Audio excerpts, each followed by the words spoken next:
இஸ்லாமிய பெருமக்களுடைய சமூக பொருளாதார வாழ்வியல் சூழல்ல மேம்படுத்தக்கூடிய அரசாக நம்ம அரசு, திராவிட மாடல் அரசு செயல்பட்டு கொண்டிருக்கிறது. அரசியல் ரீதியா அச்சுறுத்தல் வருகிற போதெல்லாம் இஸ்லாமியர்களை காக்கக்கூடிய அரணாக திராவிட முன்னேற்ற கழகம் செயல்பட்டு கொண்டிருக்கிறது. மற்ற மாநிலங்களில் வருந்தத்தக்க சூழல் இருந்தாலும் நம்ம தமிழ்நாட்டில் மத ரீதியான வன்முறைகள் ஏற்படாம காத்து வரக்கூடிய அரசா நம்ம திமுக அரசு எப்பவுமே இருந்து வந்திருக்கு.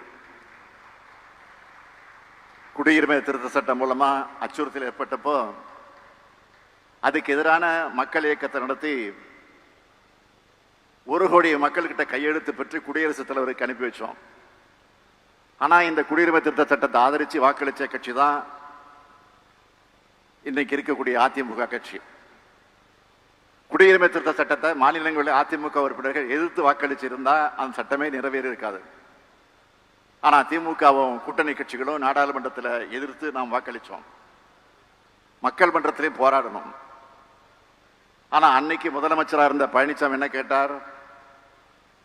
குடியுரிமை திருத்த சட்டத்தால ஒரு முஸ்லீம் கூட பாதிக்கப்பட மாட்டார், யாருக்கு குடியுரிமை பறிபோனதுன்னு கேட்டார். இதை சிறுபான்மையின மக்கள் மறக்கவோ மன்னிக்கவோ மாட்டீங்க. இப்போ அவர் எந்த கூச்சமும் இல்லாம இஸ்லாமிய விழாவில் போய் கலந்துக்கிறார். ஆபத்து வரும்போது இஸ்லாமியர்களுக்கு எதிராக செயல்பட்டு விட்டு அந்த குற்ற உணர்ச்சி இல்லாம இப்படி சிலர் இப்தார் விழாவில் கலந்துக்கிறாங்க. பொது சிவில் சட்டத்துக்கு எதிராகவும் இது மனித உரிமையை பறிக்குதுன்னு மத்திய சட்ட ஆணையத்துக்கு கடிதம் அனுப்புறது திமுக தான். இப்போ கூட வக்பாரிய சட்ட திருத்த மசோதா இந்திய அளவில் பேசும் பொருளாக இருக்கு. சிறுபான்மையின மக்களுடைய உரிமையை பறிக்கிற நோக்கத்தோடு பாஜக இதை கொண்டு வர பார்க்கிறாங்க. அதையும் நாடாளுமன்றத்தில் மிக கடுமையாக எதிர்த்து குரல் எழுப்பி கொண்டிருக்கிறது திமுகவும் அதனுடைய கூட்டணி கட்சிகளும். ஒருவேளை சட்டமானால் அதை ரத்து செய்ய உச்ச நீதிமன்றத்தில் திமுக சார்பில் வழக்கு தொடரப்படும் என்று ஏற்கனவே அறிவிச்சிருக்கிறோம்.